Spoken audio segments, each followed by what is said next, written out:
ৰঙালী বিহু উদযাপনৰ সন্ধিয়াটি অধিক জীপাল কৰি তোলাৰ আশাৰে আপোনালোকৰ আগত থিয় দিছোহি তথা সমূহ ৰাইজক বিহুৰ অযুত হিয়া ভৰা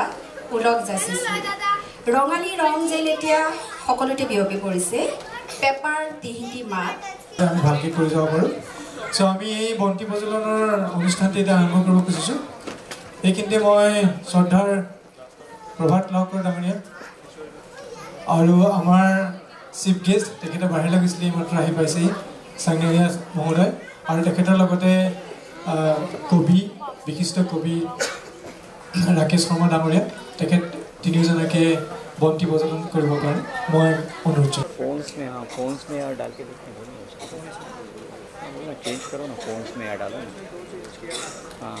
अभी आवाज़ ही नहीं है तो आप समझ में नहीं आएगा रुक गया पहले ऑडियो आने देखो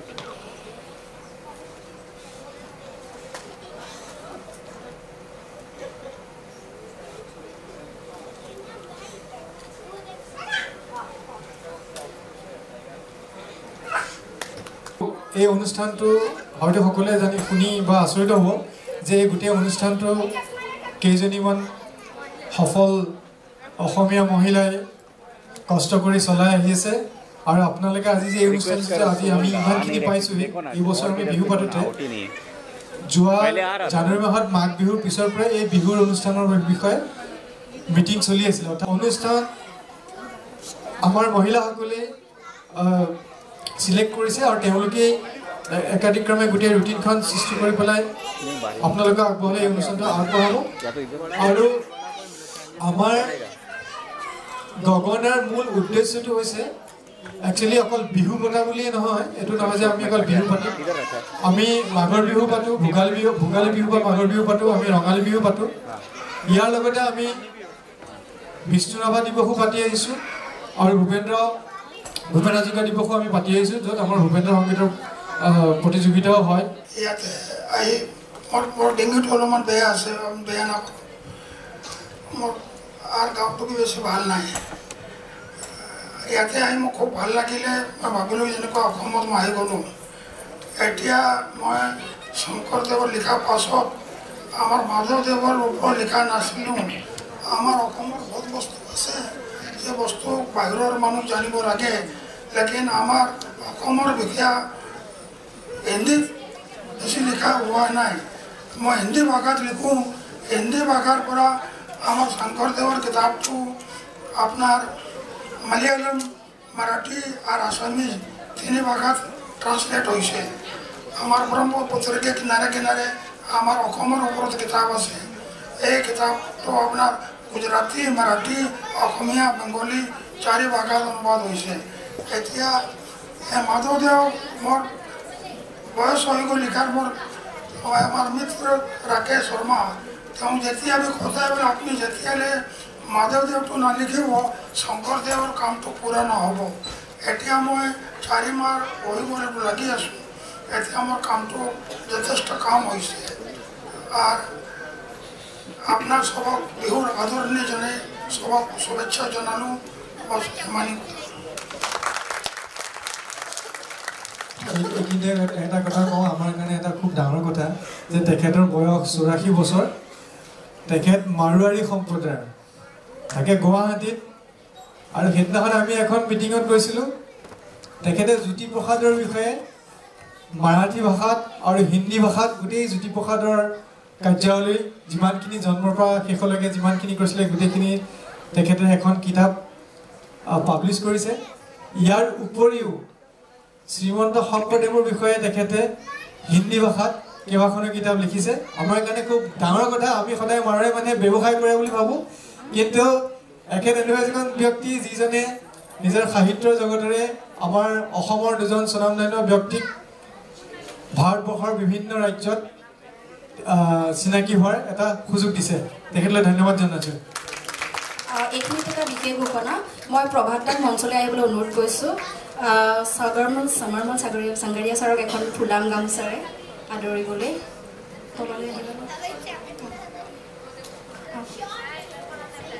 তেখেতৰ অসুস্থতাৰ বাবে আমি তেখেতক তলতে এখন ফুলাম গামোচাৰে আদৰণি জনাবলৈ অনুৰোধ কৰিছোঁ প্ৰভাতদাক আৰু এটা ফুলৰ ফুলেৰে তেখেতক আগবঢ়াইছোঁ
সংগীসকলে পৰিৱেশ কৰা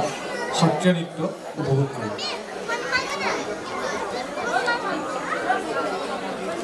এই সত্ৰীয়া নৃত্যত ভাগ লৈছে নীলাচা লস্কৰ এলিনা ৰহমান পৰি দত্ত প্ৰিয়া দত্ত সুৰাণী বেজ কুশিকাৰ বৃদ্ধি Singh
Agoli oi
bahore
hello hello